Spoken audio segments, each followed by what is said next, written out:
The sleek car sped through the streets of Lagos, carrying Adebayo and Amina away from the chaos they had left behind. In the driver's seat, Chidi kept throwing concerned glances at them through the rearview mirror. Amina sat rigidly in her wedding gown, her hands clasped tightly in her lap. The initial adrenaline of her impulsive decision was wearing off, replaced by a growing sense of panic.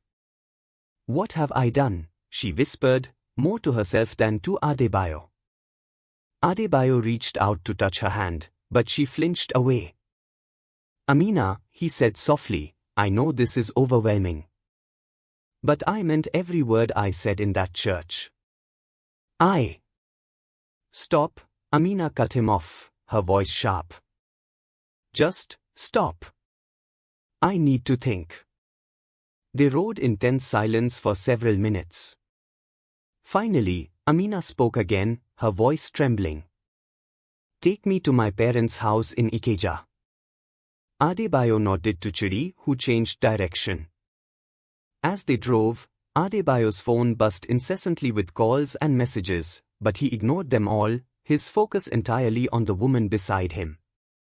When they pulled up outside a modest bungalow, Amina finally turned to look at Adebayo. Her eyes were filled with a mix of emotions he couldn't quite decipher. "I need time," she said. "Time to process all of this. To figure out what I want." Adebayo nodded, his heart heavy.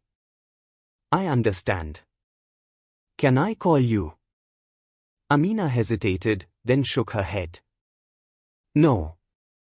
I'll contact you when I'm ready. If I'm ready." With that, she stepped out of the car, her white dress a stark contrast against the dusty street. Adebayo watched as she walked to the front door, rang the bell, and was enveloped in her mother's arms before disappearing inside. Back at his penthouse apartment, Adebayo paced restlessly. His phone was still buzzing with notifications, but he couldn't bring himself to look at them. What had he done? He had upended Amina's life, ruined her wedding day, all based on a feeling, a connection he thought they shared. Days passed with no word from Amina. Adebayo threw himself into his work, trying to distract himself from the gnawing uncertainty. The media was having a field day with the story of the tech mogul who crashed a wedding, but Adebayo barely noticed. On the fifth day, his phone rang with an unknown number. His heart leapt as he answered. "Adebayo." Amina's voice was hesitant. "Can we meet?" They agreed to meet at a quiet café in Victoria Island. When Adebayo arrived, he found Amina already there, looking tired but resolute. "Thank you for coming," she said as he sat down. "Amina, Adebayo began, but she held up a hand to stop him. "Please, let me speak first," she said. "These past few days have been difficult.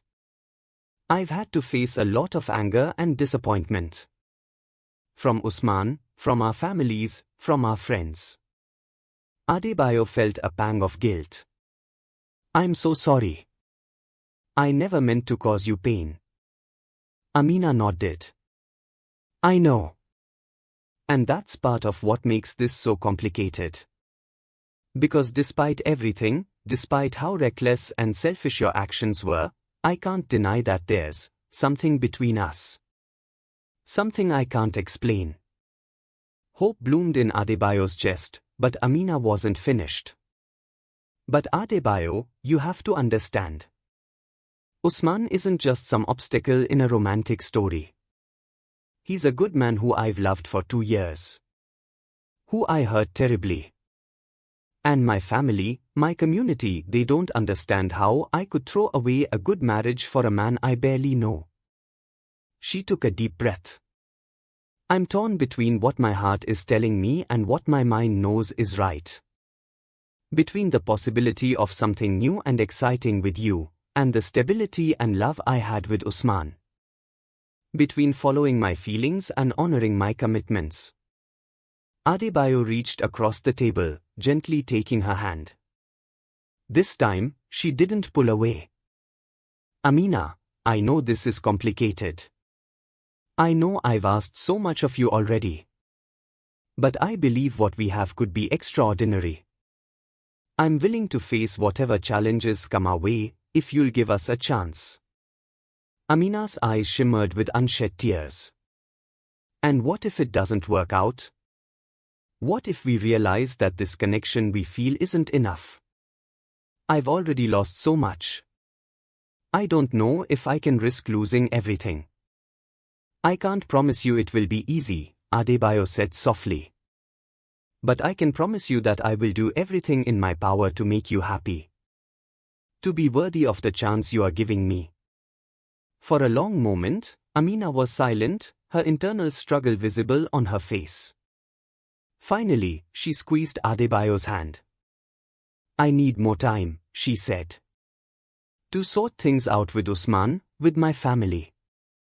To be sure about what I want. Can you give me that? Adebayo nodded, his heart both heavy and hopeful. Of course. I'll wait as long as you need. As they parted ways outside the café, Amina turned back to Adebayo. Whatever happens, she said, I want you to know that what you did, as crazy as it was, made me feel something I thought I'd never feel again. Thank you for that. Watching her walk away, Adebayo felt a mix of emotions he couldn't quite name. He had won a battle, but the war was far from over. Amina's heart was still divided, torn between duty and desire, between the life she had planned and the unexpected path he was offering. As he headed back to his office, Adebayo knew that the real challenge was just beginning. He had to prove to Amina, to her family, to the world, that their connection was real and worth fighting for. And he had to do it